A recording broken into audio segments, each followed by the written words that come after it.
Welcome to The Explainer. Today, we're going to tackle one of the most famous stories ever told, the origin of the Buddha. We're going to peel back the layers of myth to find the man underneath.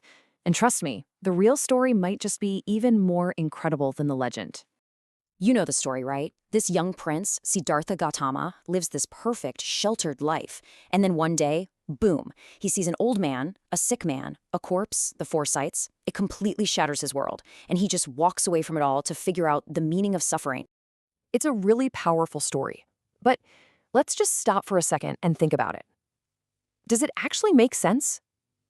I mean, a guy who's almost 30 years old had never seen an old person or a sick person? Really? Even if he was a prince? And look, this isn't just us asking this question. The great Dr. B.R. Ambedkar, one of India's most important thinkers, called this out. He basically said, I cannot believe this. I'm just not prepared to accept it. And him saying that one moment of doubt, it just cracks open the door to a whole new way of looking at the Buddha, a much more real, much more human version. Okay, so let's get into it. To figure this out, we have to ask, where did we even get this story in the first place? Because it's not as simple as you think. So, the earliest stuff we have is from the Tripitaka, the three baskets. But here's the catch. For hundreds of years after the Buddha died, these stories weren't written down. They were passed on just by word of mouth, generation to generation. It's basically like a giant, centuries-long game of telephone. Now that famous foresight story, the one we all know, that gets really popular way, way later. It comes from an epic poem called the Buddhacharita. And it wasn't meant to be a history book. It was poetry, a beautiful piece of art meant to inspire devotion. And this is where the timeline really matters. The poet, Ashvaghosha, was writing more than 550 years after the Buddha died. Let that sink in. 5.5 centuries. That is a ton of time for a true story to morph into a legend, with all the miracles and myths added in. So what we end up with are two totally different views of the Buddha. You've got the Mahayana view from that poem, which sees him as this almost divine, supernatural being. And then you have the modern, or Navayana view, the one Ambedkar pushed for, that's trying to find the real historical man, the guy who's shaped by the world he actually lived in.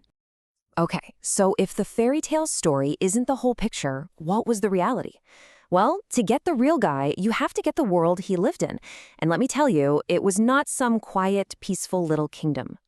Siddhartha's world was actually in the middle of a massive upheaval. I'm talking rapid, intense change. New tech, new money, new cities, everything was being turned completely upside down.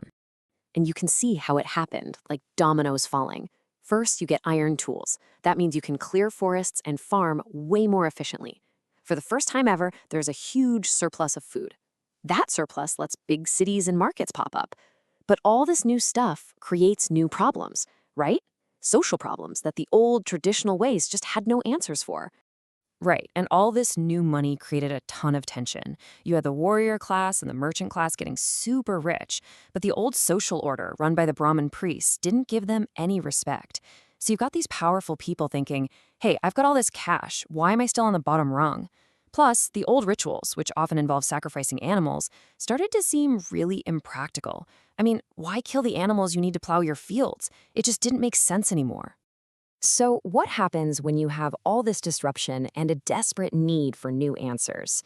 You get a marketplace of ideas, a really vibrant, chaotic, and super competitive one. And this is so important. The Buddha wasn't some lone genius off in the forest by himself. Nope. He was a major player in this big counterculture movement called the Shramanas. You can think of them as these wandering teachers, spiritual rebels, all of them rejecting the old way of doing things and selling their own unique path to the truth. And just look at the sheer variety of ideas floating around. You had Mahavira, who started Jainism, talking about total nonviolence. Then there was a guy named Macaulay Gosala, who was like, nope, free will is an illusion. Everything is already decided. And another guy, Ajita Kesakambali, who was a total materialist, saying there's no soul, no karma, nothing after you die. It was a wild explosion of philosophy. Yeah, get this. Old texts talk about at least 62 different spiritual movements, all active at the same time. 62!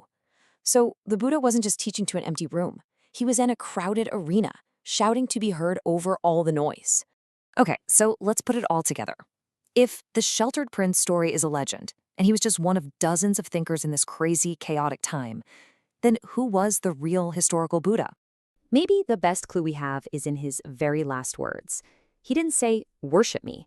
He didn't lay down some rigid doctrine. He said, Appo, Deepo, Bhava. Be your own light. Think for yourself. Figure it out on your own.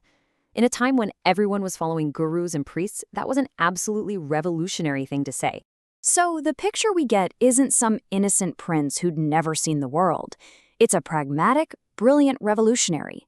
A man who looked at the chaos of his time, at the extreme ideas on every side, from empty rituals to cynical materialism, and offered a practical, reasonable middle way right through it all. And in the end, digging into this isn't about tearing down a beautiful story. It's about finding the real person. And it kind of makes you wonder, doesn't it? How many other famous figures from history do we only know through the legend? It makes you ask, behind the myths we all love, who was the real person living in their own messy, complicated time, just trying to figure things out?